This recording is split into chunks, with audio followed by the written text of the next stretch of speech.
Now, for today's webinar, we have, as you see, we have again our very own former colleague Boas Loeb with us, and Henrik Hjertstedt is also with us, General Counsel and Commercial Director from Cetes Cosmetics. And Boas, I'm really happy to see you again from AIcoach.chat. To kick off, as Nicole said, if you have questions, please put it in the Q&A section of this webinar, so we can keep track on all the answers that we have, all the questions that we have answered, or any open questions, and then from the Q&A session at the end of the webinar, we'll make sure to answer all the questions. So I think I have said everything that needs to be said. I guess we can kick it off. Boas, Henrik, you guys are ready? Yes. All right. So you see the agenda in front of you. We'll talk a little bit about LLMs and ChatGPT, what there is to know. We go into prompting principles, prompting examples, implications for the legal industry. This is a highly interesting topic, obviously, for everyone working in legal. And then we go into a Q&A session. So with that being said, let's now delve deeper into the possibilities of ChatGPT. From your perspective, Henrik, what do you believe is the greatest potential of ChatGPT for legal professionals in their daily work? Okay, so I think here we have a few broad areas where we can use it. So one is general content creation, where we're letting the AI create content like contracts, letters, other things as well.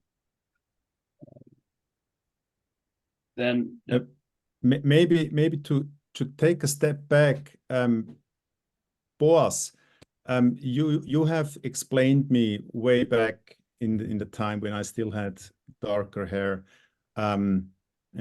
what the background is of large language models. So let's build the fundament before we go into the application.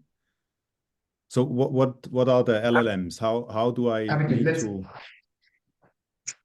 So the LLMs are the large language models, and I think you can imagine that they're called that way because they were trained on a lot of language, on large amounts of language. And just to give you an example, how much language, so all the Harry Potter books together, they're around 1 million words. Now imagine you take every single word, like every I, like every word, and replace it with, again, all the Harry Potter books again. Then instead of reading the Harry Potter books through word by word, for every word you have to read again the whole series. So that's the amount of text that is used to train those large language models. And that's also why they have the name. But what happens nowadays is we often call them foundational models. And I will come to this in a bit, but just I think important to know is there are really quite a lot of different of those foundational models. We have Mistral, which is a French company. They built the Mistral models. From Google, we have the Gemini models. From Meta, we have Llama 3 by now. Anthropic creates Claude. And of course, from OpenAI, we have the GPT models, the first and the most famous ones. And yes.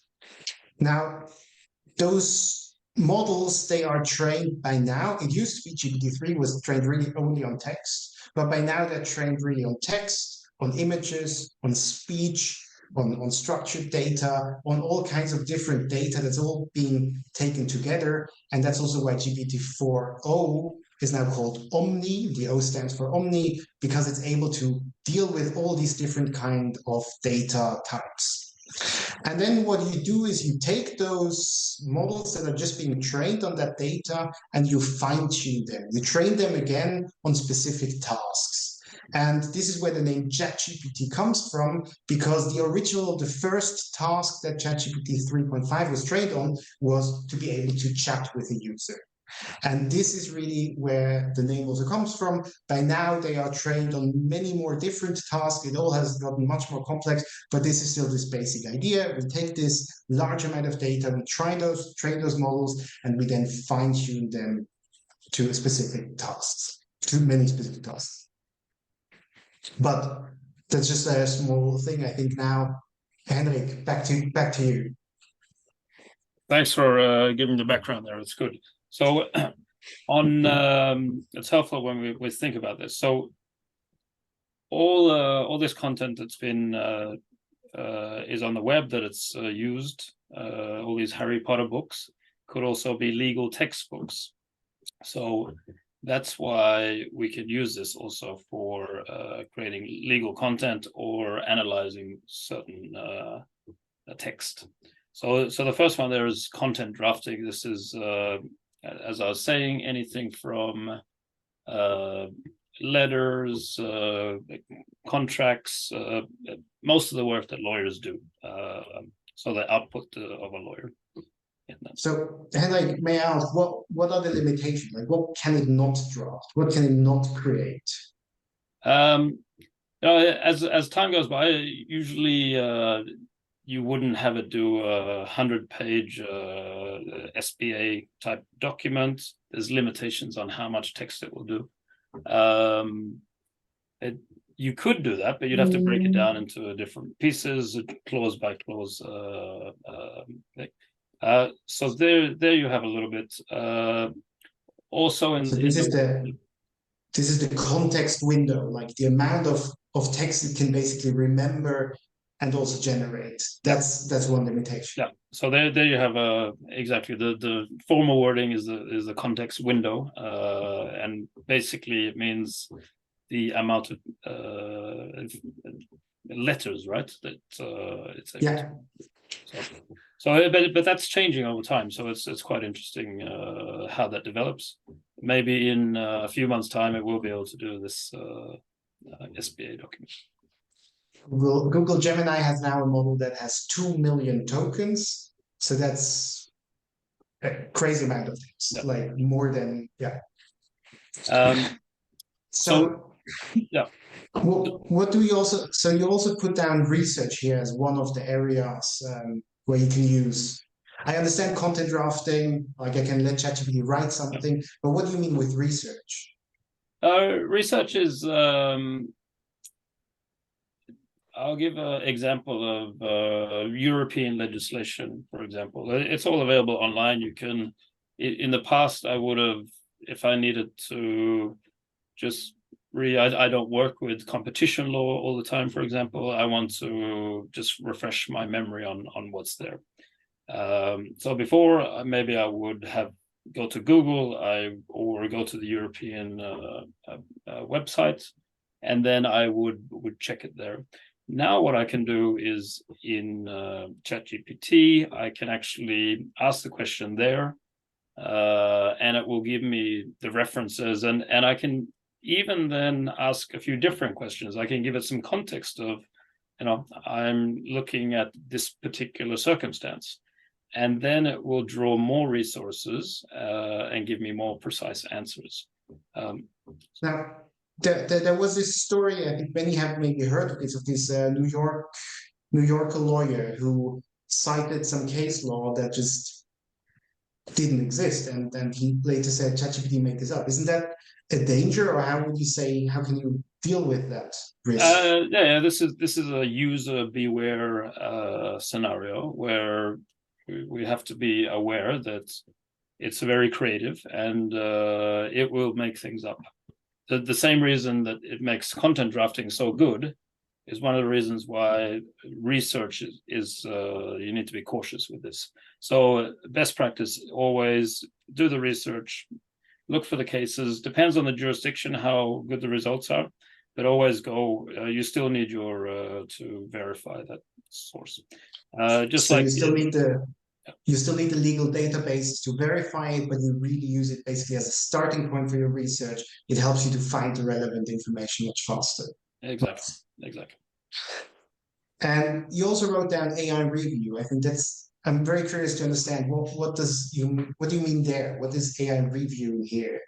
Yeah, it's probably it's more close to your area in the coaching, but it's a similar concept there, because in the past, maybe I start drafting something, I give it to a colleague, we would discuss what a particular clause means, for example.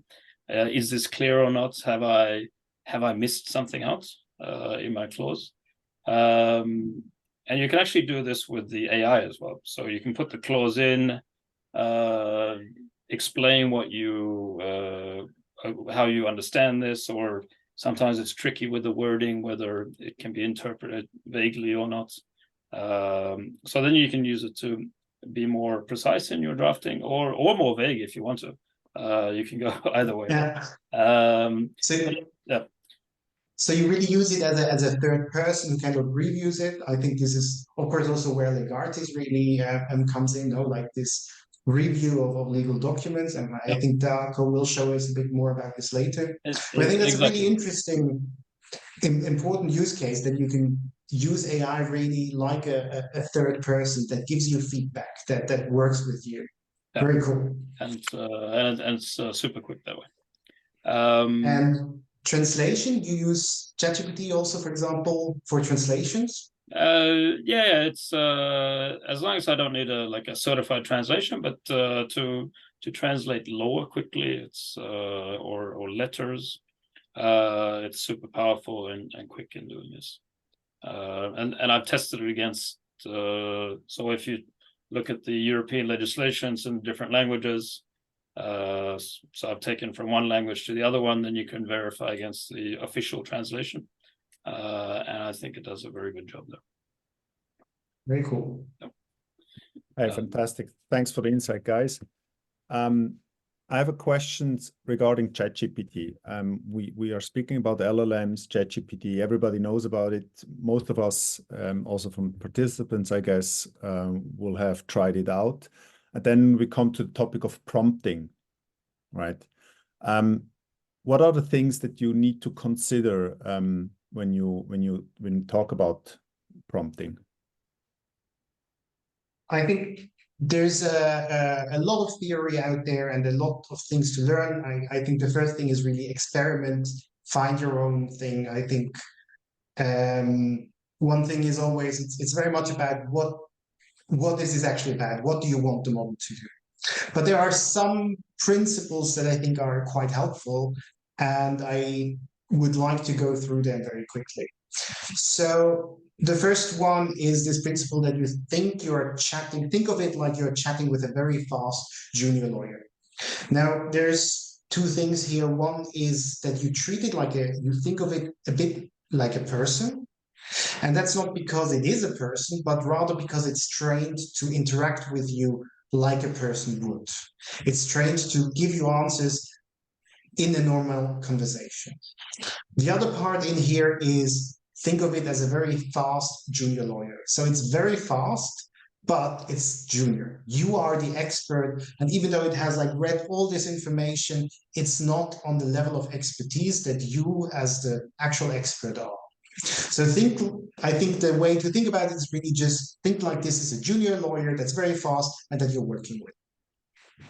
The second principle, and I think that also applies to actual human junior lawyers, is give clear context, instructions, examples, and be precise. So don't just assume that the model will understand everything. The AI models are very quick to just make up things. So really give it clear context, give it the information it needs to know so it can do the job right. Give it clear instructions. Best case is really to give a few examples of what you would like to have. And then this precision thing is really important, that you really write exactly what you want, because you will get different results depending on what you write. One helpful idea here is this RISE. There's a lot of different acronyms like that, but basically you start by giving it a role. So basically you are a legal expert in this and this area. You then give it instruction. I want you to write down, write a memorandum. I want you to write X, Y, Z. you give it context. It is about company XYZ and this and so on. And then finally, you describe the expectation. I expect to have an output in this and this format. I want this to be a formal letter and so on. But Henrik will show that in practice. I think just one thing that I think is really helpful to keep in mind, especially if you interact with ChatGPT, is that it's kind of a conversation. It's a process and it's a conversation. So you don't have to have the first prompt has to immediately give you the right answer, but rather you say, hey, I would like to have XYZ. You then get something and you can just keep saying like, okay, I would rather have this change. I would rather have this change. So really think of it more as a conversation or as a process than as a one-off, like I tell you what to do and then you have to immediately create the perfect result. And finally, I think you are in control is something that's important to remember. So there are some things you might want to control, for example, tonality, what context it knows, in what format the output is. But it's also important to think that way, that you think you are in control, so that it's your job to prompt it the way until you get the results that you like. Okay, understood. Now, from theory into practical usage. Henrik, you have prepared something where we, on a practical level, see how this could work. Shall we jump into it?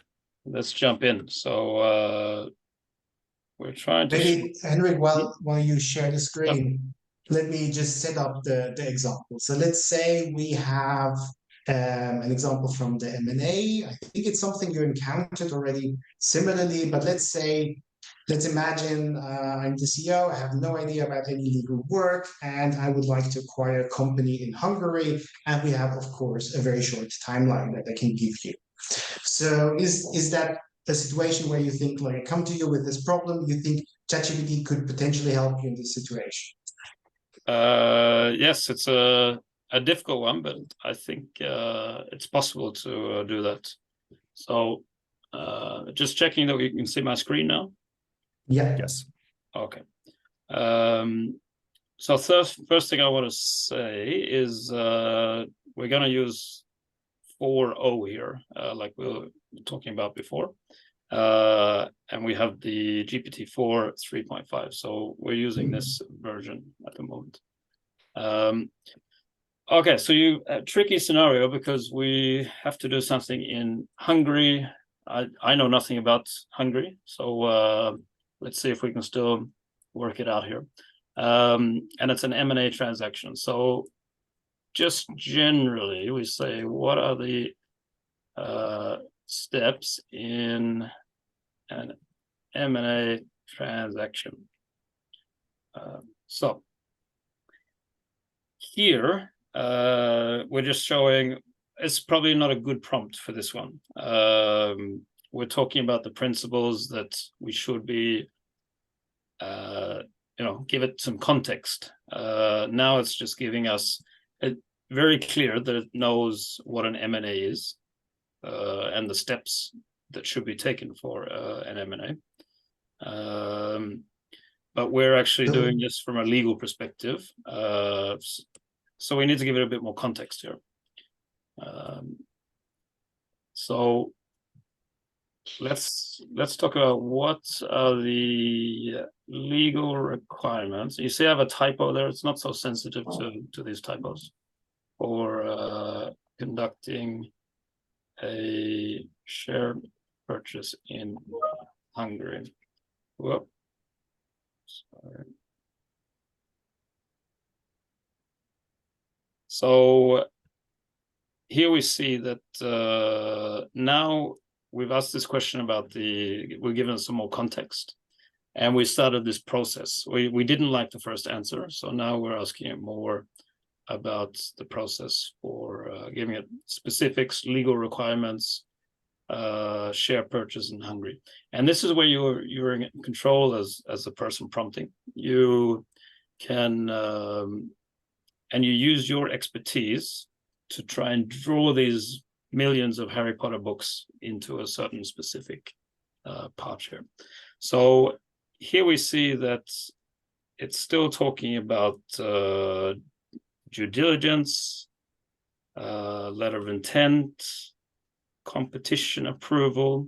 So here we're starting to get some interesting information. As I read through this, we realize that we have a bit of some competition approval questions and some sector-specific approvals. So in this initial conversation, now I'm just trying to quickly get into an idea of what we need to think about so we can start this transaction. And this is an example. I don't think what we're doing here is trying to solve the problem, and we'd probably be using lawyers externally in Hungary. But before I start speaking to them, I'll have a better idea of what's happening in that space. So here it's the research type thing that we're doing. And so you still see here Hungarian court and security. So I know that there's quite a lot of differences in an M&A transaction depending on what kind of transaction it is. So if it's a private company, public company, what sector it is, how much you're buying it for. So may I ask really quickly? So you start with a very broad question, you get a broad overview, and then you start drilling down more and more and learn through that also like more information. Yeah.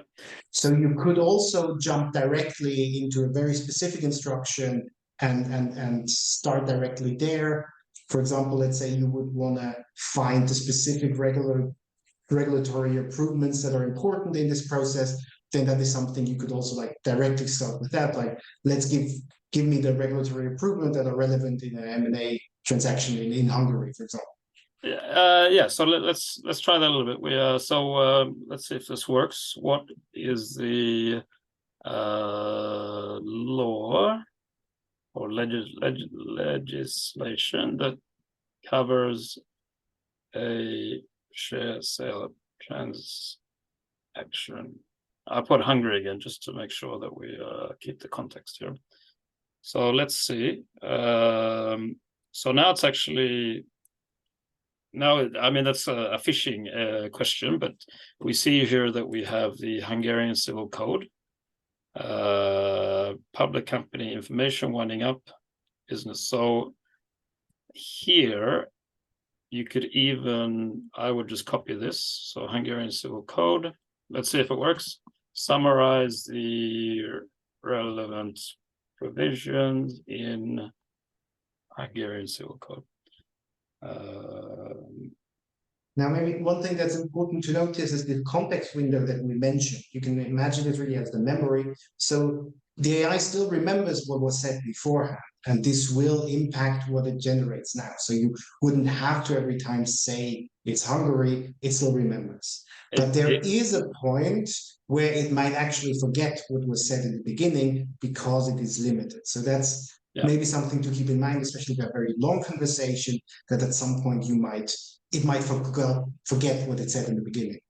Or even you switch topics a little bit as you follow this process in the conversation. So then you need to be more specific about which one that you want.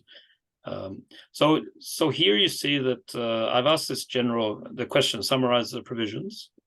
We managed to find the law, and then now we have a summary of the provisions here as well that are in here.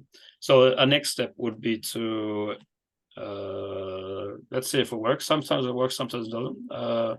Provide a link to that legislation, which is translated in English. That's it. This is a hit and miss. So now it actually goes into searching. Yeah, exactly. So GPT-4 has some capabilities. For example, it can search the web, or it can create images for you. Maybe not so useful, but that's one of the tools it has available. And yeah. So this is typically the point where I may switch over to the old way of doing it, and finding that legislation with Google, for example. So this is also an example that we're not just using this, still using tools and things that we did in the past. But so you could use it now to give you like a first overview over the whole topic. It will lead you even with like additional resources where you can find more information. And if you would now contact this law firm, you could be more prepared, understand more what is important, and have a better conversation with them as well, and make use of their time more effectively. So typically, I'd now, if I was really wanted to know, I would search and read that legislation there myself. So let's go something extreme, a bit more extreme now. I've prepared a major context, like a supercharge. So we're not just talking about an M&A transaction anymore. Now we're talking about more specifics, and specifics that I know are really important for M&A transactions from a legal perspective. So it's that it's a Hungarian private company valued at 20 million. It's in the sector it's in, and the number of employees, that nobody's listed on a stock exchange. Here again, I'm a lawyer. We're saying that we're a lawyer here, and that we've already talked to external legal advisor, but they're running the conflict check. We have NDAs in place. Due diligence is complete. All this is important because otherwise, remember how it went through the process of an M&A. It's trying to make sure that you know everything. So here we're already telling it. NDA is in place. Due diligence is complete. The new owner is from India. And then what I need to do, I need to report back to my boss. So here we want a transaction timetable. So let's just see how it does with this.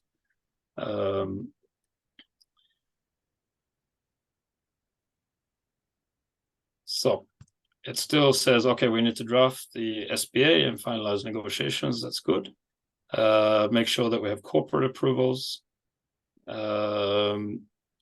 Here's an important one, competition authority approval. So given the size of the transactions, we might need to notify the Hungarian authorities, execution,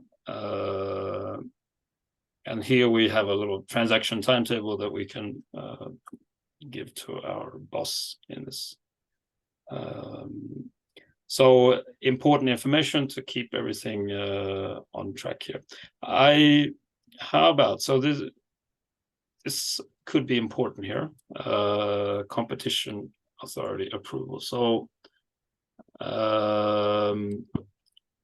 let's just say give more information about, and then we copy the answer that it gave, because here you see it can take weeks to a few months. So so let's try and get some more specific information about this.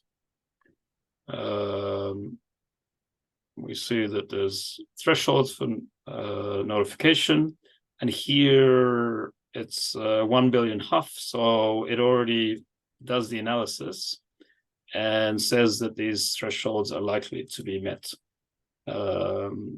So here you see through this we have done an analysis that we need competition approval, and that it may take several months to do it. There's a process up to 30 calendar days. So here we know this is going to be should be a topic when we talk to the lawyers. And a real red flag is that it's up to 4 months, so there could be an additional review. All very good information for me, just getting started in this particular transaction here. This would also be interesting to now report this potentially back to the person who gave you the. Yeah. Okay. So let's I'll probably write an email about that. So now I'm asking it to generate content. So now we've been in the legal research area. Now we switch. So I ask it to write an email to my boss about the what do we call this? The competition approval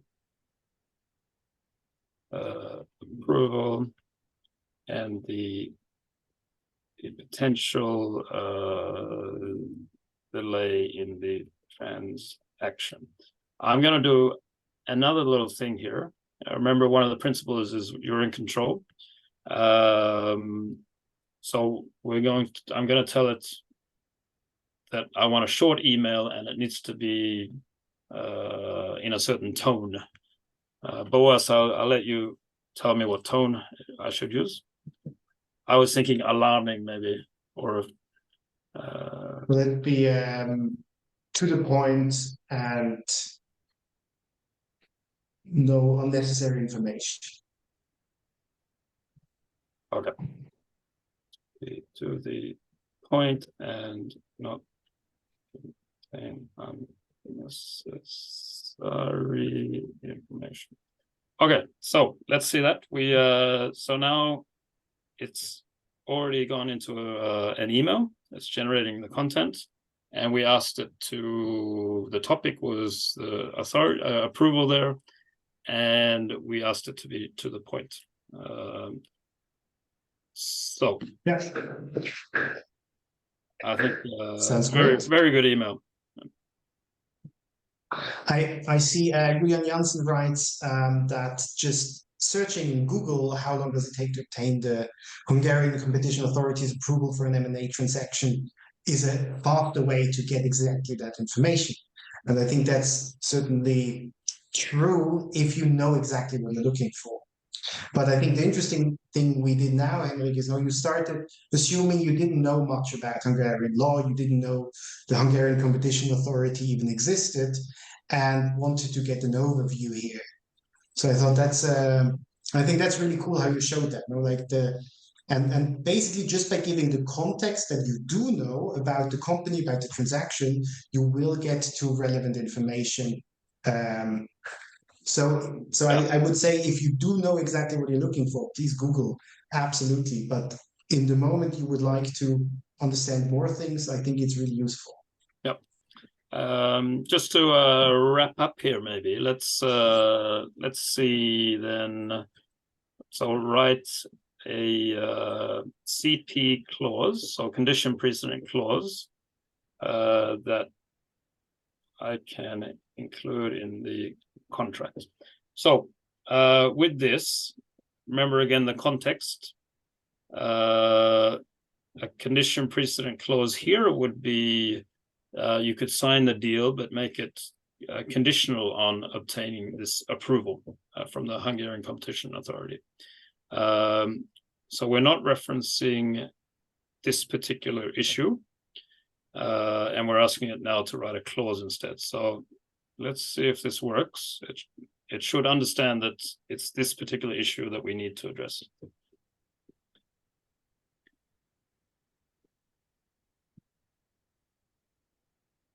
So it does it well. I mean, it picks up all of them. It does a better job than even I was anticipating, but the drafting is not so good. We would need to work on that. But it actually picks up all of the condition precedents that you were most likely needing in there.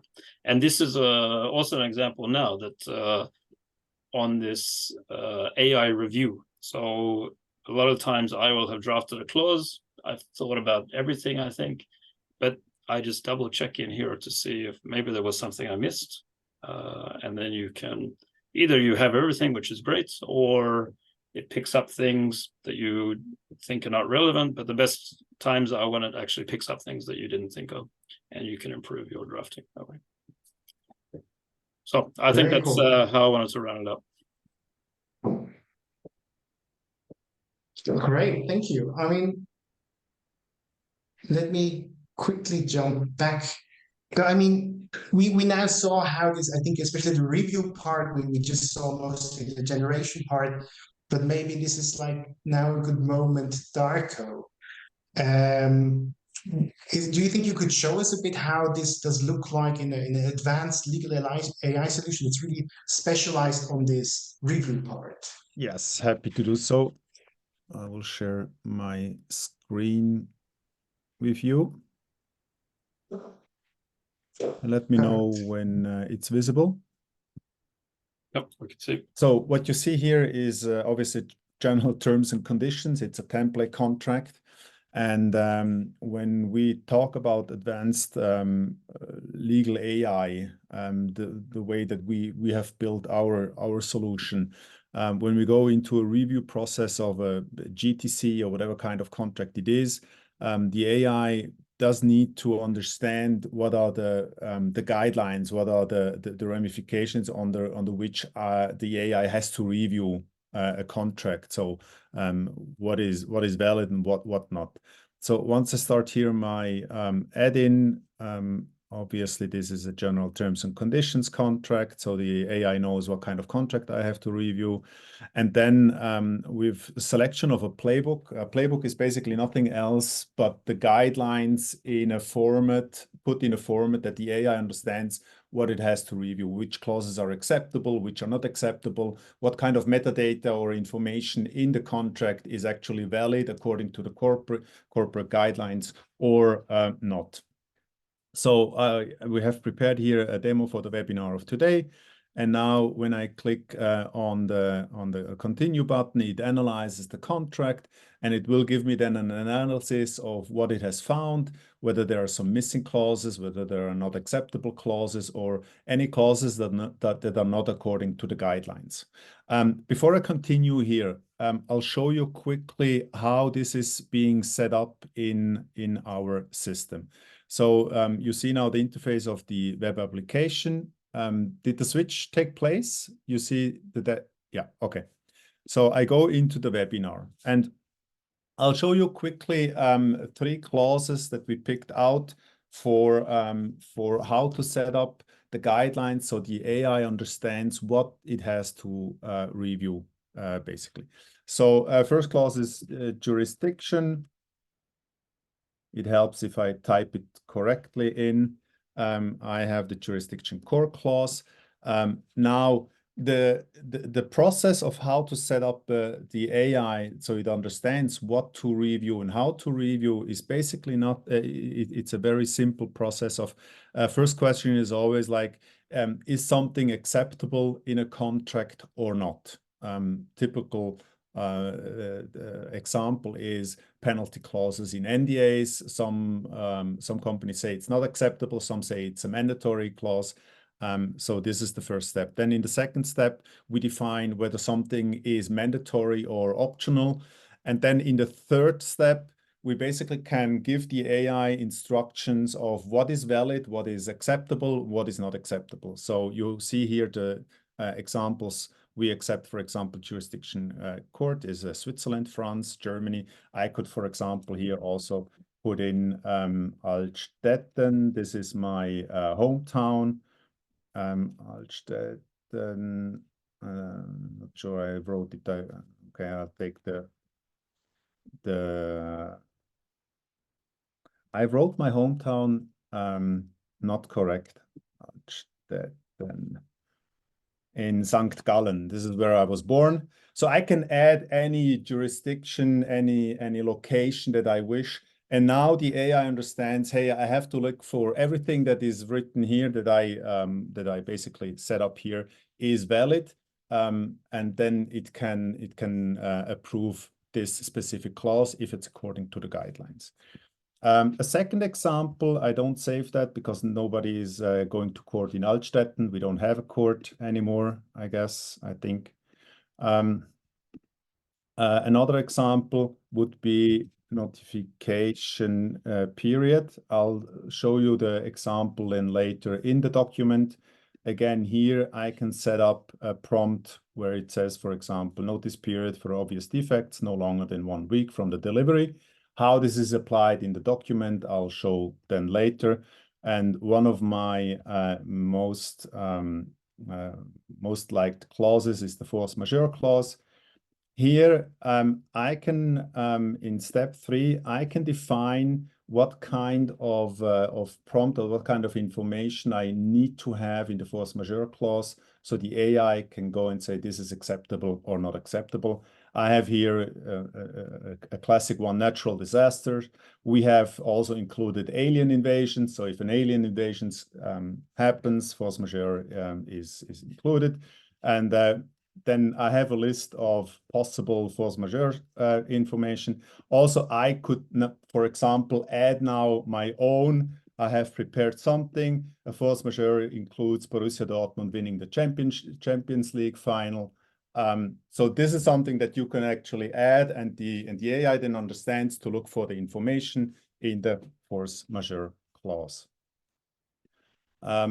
I'll go back to the document, and you see again this analysis. If I start the review, you see, for example, this force majeure clause. I go into the clause, I go into the sentence when I click here in the document, and the force majeure clause is set like the natural disaster is included, but alien invasion is not included. Now, for example, as a salesperson, what do I do when is now alien invasion acceptable or not? I can go and say, hey, please, legal team, review this specific clause. Legal team can review the clause and go and says, yes, this is, I want to make an exception because it sounds cool. I can save it. And now the task is basically completed. We as a company have accepted this addition, that it's not in the in the contract, and I have a history of that. If I go back and I go back to the jurisdiction clause, this is missing. Now I want to say I want to show you the periods for defects. Here you see I go into the clause, it says no longer than 1 week. So the AI understands also the terms of how long is acceptable and not. This is 8 days. I can change this to 6 days. And I have found also another sentence for the notice period. And here it says, you can see it here, it says 2 weeks. This is not acceptable. I change it again to 6 days. And now the AI reviews and understands now it's according to the corporate guidelines. It's correct. I can accept it. And after a couple of seconds of reanalyzing the contract, it will say, hey, this point is fulfilled. So I have the 2 layers of how AI reviews the contract. It says basically, I understand the sentiment, the context of a contract, but also the information within the contract. So this is how we do legal review, contract review. And the other part is once we understand the metadata in a contract, we also can go and say, okay, I want to have a quick analysis of a contract. I don't want to review the whole contract. Just give me like a summary of what was found. Is it according to the guidelines? We have here this analytics part. If this is the contract that we just reviewed, if I go now here and click on the analysis, I have a summary of the extracted key data points from the contract, and I can speed up my review process. I can speed up any process that when it comes to legal, like a contract review, contract analysis. And I think the most important thing is obviously accuracy, consistency in the review part. That's why we train our AI ourselves and add the newest LLMs to it, just to make sure that the quality of our AI is higher than whatever a human would on a consistent basis review a contract. Very cool. Thanks. Thanks for that. So you still have the option of prompting, but you do it in a more structured form. And also those prompts are then saved basically. And if I want to review the next contract, I don't have to rewrite everything. It's pretty cool. I think that the big challenge here for many companies and customers of ours is most of the times is standardization. So every lawyer has its own standards. Some are more strict, some are more a little bit on the loose end. And with this format, you don't have to do the prompting all the time yourself and think of what was the prompt last week. I had a good prompt for a review of a contract, but it's very standardized, and you basically can then roll out not only to the legal teams, but also include sales, procurement, any other teams to preview contracts that they bring into the company and make life easier for the legal team. Good. It's a good way to use resources effectively. Yeah. So with my showcase, I know that when it comes to prompting, Henrik, you have a service as well about prompting. I think it's fair to show that to the audience as well. And please talk a little bit about Law ChatGPT. Yeah, so I have created a service that's online, that's free to sign up to. So basically it lets you generate legal content using AI. The advantage here is a lot of it's more flexible in their approach. You don't have to think about how to prompt or do anything. You can just go in and start straight away, fill in a form, and then it will generate the content for you. So a very easy way to get started with using AI to generate legal content. Mm-hmm. How does prompting change the legal role in the future? So this is, I'll give you two examples. I think one of the examples is maybe the one which was the live one that we were doing today, where I am able to save legal fees from external lawyers because I am able to have more information when I start. So typically, instead of saying we're doing an M&A transaction, I could equip myself with that much information. So I just ask them to help me on the competition approval part, or ask that specific question. So that's already saving me thousands to do that. I also have an opposite example where a situation was presented to me. I thought I knew the answer, but I thought I better go on to and check with the AI. And quickly, within 10 seconds after seeing the answer, I knew that I had a problem and I needed support from external lawyers. So it's actually both ways this is working. And this was a new one for me. So there, it's really you talk about augmenting, but putting more knowledge in a lawyer's hands in an easy way. I think that's really the way it's starting to change. And I think it's a fair point to mention that, especially with the development of the technology and how fast it really the development takes place. You and for certain we at Legartis, but you with Law ChatGPT, to stay on top of the game, you really have to release features, update features on a weekly, bi-weekly basis, just to make sure that the technology or the evolution of the technology not overruns us in the market, and we stay on top of the curve, basically. So with that being said, and before we go into the Q&A session, we still have 9 minutes. I would like to invite everyone who is interested to have a better look at Legartis, our pre-trained and tested legal AI solution. If you want to learn more, if you want to have a bespoke demo on that end, please reach out to us. You see the QR code. You can book a meeting with us. Reach out to us, and we're happy to show you what we can do today for you, how we can change maybe processes, how we can decrease review times and such. So please reach out to us. And then I think we can go into the Q&A. So let's start from the top. Moritz asks, how is the current situation with ChatGPT regarding data privacy and confidentiality? That's a good question.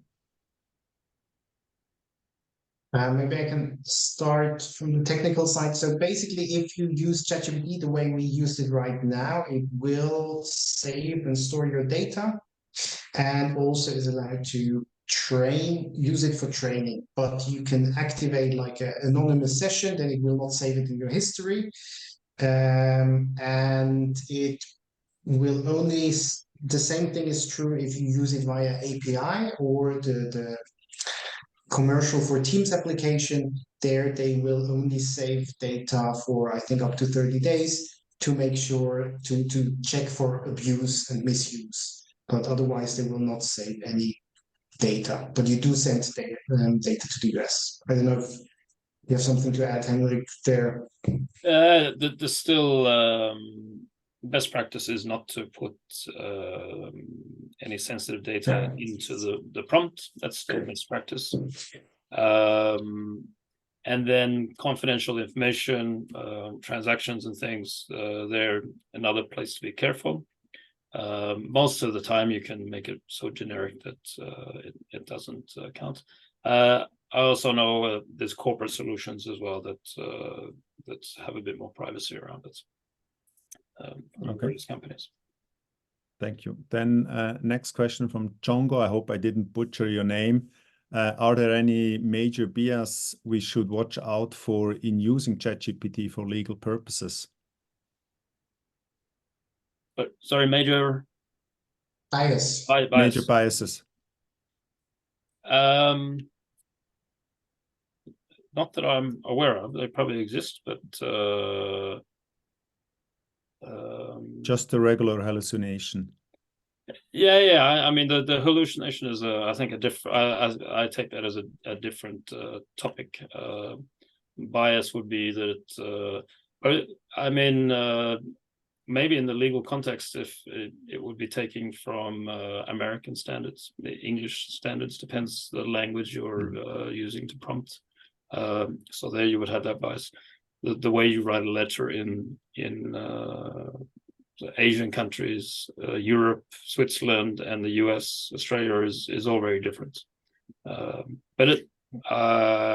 there, if you're worried about that type of thing, you would actually ask it to be used in the style of a Swiss setting. Okay. Then a question from Nina regarding research. Can ChatGPT also be linked to legal databases, for example, LexisNexis for legal research? I think technically, yes, they are trying to do this themselves and sell that product. This I know. But it is possible to, through APIs, link data and information in ChatGPT. Okay. I think the same way we saw before, that it gets searches the web. You can also add it as a tool, but I don't think, like, definitely not in the default ChatGPT option. That's not possible. No. Okay, then a question from Sarit. How do you need to adjust the prompting to detect any made-up concepts, ideas, clause review, or research suggestions that ChatGPT might creatively generate? I asked for it to provide links. I use a second source to check as well. So that's my two. I think changing the prompting, you could actually ask it to make sure that there's links, that it's not made up. I've tried it. It doesn't always work. It improves it a little bit, but you can tweak around that concept there, that you ask it to make sure that it exists. Doesn't work all the time. One question from Moritz. How does Law ChatGPT handle data privacy with any uploaded content? That's a Henrik question. That exists on the server, so it doesn't do anything with that. If it's the same document or content, then it's there. Otherwise, it goes to the ChatGPT, so it's there as well, but the data is deleted after a while. Okay, then we have one question from an anonymous participant. How does privacy and confidentiality get secured when reviewing documents and contracts? Not sure. We can both answer the question. I think from the Legartis side, our servers are in Switzerland, so we host everything in Switzerland. Those servers have the latest certificates of security like SOC 2 and ISO 27001. And if I think Boas, you can add here because you were closer to the technology side. What do we do to secure privacy? Yeah, I think that's what you mentioned. I think Legartis is really using their own service in Switzerland, also hosting their own models, which I think is something that's quite relevant, that you can actually, you don't have to use OpenAI's model in the US, but rather you can really host them yourself, even on your own servers. And I think by now you also use some Azure development, so in the cloud, but still in Europe. So I think that's the main difference if you just directly use ChatGPT, that you can control where the servers are. Yeah. Okay, thanks for the addition. Any last words, Henrik, on that matter for you? No. Okay, then we are right on point. I see in the webinar chat there have been a lively discussion. If we have missed any questions, we'll pick it up later and reach out to you directly if we have your email. Otherwise, if you have any other questions left, there's always a webinar coming next month. So please join the next webinar, post a question. From my side, thank you, Boas. Always good to see you. Thank you, Henrik, as well. Always good to see you. And I wish everybody who participated a happy week and enjoy the weekend. And see you the next time. Thank you so much.